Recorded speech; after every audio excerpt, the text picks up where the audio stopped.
푼카카프 챔피언스컵 8강 1차전은 로스앤젤레스 FC가 멕시코의 대표 크루스 아수를 상대로 3대 연기라는 거대한 우위를 점하며 막을 내렸습니다. 전반 30분 터진 손흥민의 선제골이 5대 3대 이 수비의 콘크리트 벽을 찢어버린 날카로운 칼날이었다면 2006년생 젊은 재능 다비드 마르티네스의 벼락같은 멀티골은 상대의 전위를 완벽하게 꺾어버린 두 번의 결정적인 쐐기 숨통 끊기였습니다.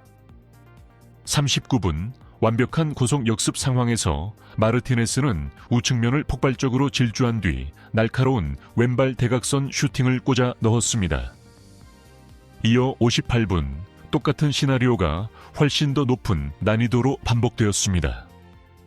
중원 부근에서 손흥민이 찔러준 정교한 스루 패스를 받은 마르티네스는 좌측면을 바람처럼 가르며 질주했고 극도로 깔끔한 오른발 마무리로 3대 0 쐐기를 박았습니다. 이 20세 신성의 눈부신 활약은 즉각 미국 언론을 열광의 도가니로 몰아넣었습니다. 분석가들은 마르티네스의 득점 스타일에서 전성기 시절 손흥민의 짙은 그림자가 묻어난다고 지적했으며 특히 58분의 폭발적인 질주는 2020년 번리를 상대로 피파 푸스카스상을 거머쥐었던 소니의 그 전설적인 솔로 원더골을 강렬하게 연상시켰습니다. 하지만 경기 후 기자회견장에 들어선 다비드 마르티네스는 자신을 구름 위로 띄워 올리는 극찬 앞에서도 헛웃음을 지으며 눈시울을 붉혔습니다. 베네수엘라 출신의 이 선수는 개인적인 성과에 자만하는 대신 스스로를 한껏 낮추며 기자회견장 전체를 충격에 빠뜨린 발언을 쏟아냈습니다. 오늘 자신이 보여준 100%의 파괴력과 냉정함은 손흥민이 비공개 훈련에서 직접 전수해준 비급 비밀 교본에서 비롯되었다는 것입니다. 이 발언은 심오한 진리 하나를 증명했습니다. 현재 LAFC에서 손흥민은 단순한 득점 기계를 넘어 다음 세대 전체의 사고방식을 형성하는 위대한 스승으로 완벽하게 진화했다는 사실을 말입니다. 본격적인 이야기로 들어가기 전에 좋아요 버튼 한번 부탁드립니다. 완벽한 복제품 앤드 푸스카스상의 잔상 마르티네스는 자신이 갓 터뜨린 두 골을 생물학적 관점에서 스스로 분석하며 인터뷰를 시작했습니다. 양발 피니싱 해부학이라는 개념을 통해 그는 마무리 단계에서의 완벽한 대칭성을 지적했습니다. 이것은 그가 주장이자 멘토인 손흥민으로부터 직접 카피 복제했다고 인정한 가장 살상력 높은 무기입니다. 오늘 밤 제 득점 감각을 칭찬하는 수많은 기자들의 메시지와 질문을 받았습니다. 마르티네스가 극도의 겸손함으로 입을 열었습니다. 그 두 골을 다시 한번 똑똑히 보십시오. 39분에는 오른쪽을 돌파해 왼발로 좁은 각도에서 슛을 날렸습니다. 58분에는 왼쪽으로 질주해 오른발로 골망을 찢었죠. 그 양발의 스위칭은 산전수전 다 겪은 크루스 아술 수비수들의 밸런스를 완벽하게 붕괴시켰습니다. 왜냐하면 그들은 제가 어느 발을 주발로 사용하는지 도무지 예측할 수 없었으니까요. 이 20세의 청년은 그 최상위 스킬의 출처를 폭로했습니다. 하지만 여러분께 솔직히 말씀드리자면 손흥민이 없었다면 그 일은 절대 일어날 수 없었을 것입니다. 최고 속도로 스프린트 전력 질주 하는 와중에 완벽한 양발 슈팅을 날리기 위해 밸런스를 유지하는 기술은 제 선천적인 본능이 아닙니다. 그것은 매일 소니가 훈련하고 경기하는 모습을 관찰하고 카피하며 뼈를 깎듯 배워야 했던 것입니다. 특히 58분에 3대 0을 만든 쐐기골이 그렇습니다. 소니의 스루 패스를 받았을 때 저는 하프라인에서부터 상대 골문을 향해 미친 듯이 내달렸습니다. 아시나요? 폭발적으로 질주하던 그 몇 초의 찰나, 제 머릿속에는 오직 단 하나의 영상만이 재생되고 있었습니다. 바로 2020년 번리를 상대로 소니가 넣었던 푸스카스상 원더골이었습니다. 저는 제 자신에게 끊임없이 되뇌었습니다. 그의 폼과 똑같이 뛰어야 해. 그의 리듬으로 호흡하고 그의 그 잔혹하고 차가운 의지로 골망을 찢어버려야 해 라고요. 라커룸에서 흘러나온 역습 비급에 대한 폭로 언론의 호기심을 극도로 끌어올리며 마르티네스는 오늘 새벽 자신이 보여준 그 얼음장 같은 폭발력이 결코 일시적인 요행이 아님을 털어놓았습니다. 가속 및 평정심 제어의 예술이라는 관점에서 볼 때 그것은 오직 자신과 손흥민 사이에만 존재하는 비밀 교과서가 낳은 결과물이라는 것입니다. 저는 젊은 선수고 제 가장 큰 무기는 스피드입니다. 하지만 프로축구의 험난한 세계에서 단순히 빨리 달리는 것만으로는 상대를 결코 숨통 끊을 수 없습니다. 마르티네스가 젊음의 심리적 약점을 해부했습니다. 예전에는 40에서 50m의 기나긴 질주 끝에 골키퍼와 1대1로 마주하게 되면 저는 종종 극심한 공황에 빠졌습니다.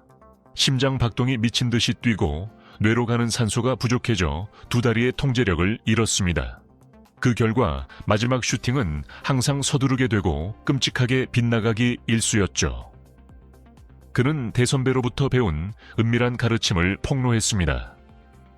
그 약점을 간파한 후 팀의 공식 훈련이 끝날 때마다 소니는 자주 저를 보조 훈련장에 남게 했습니다. 그는 자신만의 생존, 비급을 저에게 직접 전수해 주었습니다. 슈팅을 위해 발을 휘두르기 직전 마지막 두 걸음에서 심박수를 가장 안정적인 수준으로 주도적으로 떨어뜨리는 방법, 그리고 골키퍼의 예측 방향을 완벽하게 자물쇠로 잠가버리기 위해 엉덩이, 골반, 회전 각도를 어떻게 사용해야 하는지를 말입니다.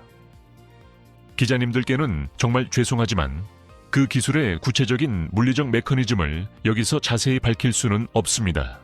왜냐하면 그것은 그가 오직 저만을 위해 특별히 전수해준 돈으로 환산할 수 없는 소중한 영업 기밀이자 무기이기 때문입니다. 하지만 이것 하나만은 확실히 말씀드릴 수 있습니다. 그 비급 덕분에 오늘 저는 크루스 아술의 골키퍼를 빙하처럼 차갑고 냉혹한 머리로 마주할 수 있었습니다. 오늘 제가 보여준 모든 폭발력은 사실 그 모든 것의 시작점은 바로 손흥민이었습니다. 자석 2 지닌 권력, 선수단의 젊음을 불어넣은 위대한 희생 거시적인 전술의 렌즈로 시선을 옮겨 마르티네스는 교활하고 거칠기로 악명 높은 멕시코 축구의 500 수비진을 상대로 20세의 공격수가 어떻게 그토록 광활하고 아득한 빈 공간을 얻을 수 있었는지 그 역학적인 이유를 설명했습니다. 등번호 7번을 향한 절대적인 경의를 표하기 위해 전술적 중력, 공간적 인력이라는 개념이 다시 한번 등장했습니다. 크루스 아술은 극도로 거대하고 거칠게 플레이하는 3명의 센터백을 내세워 수비하겠다는 의지로 이 경기에 임했습니다. 마르티네스가 신체적 격차를 분석했습니다.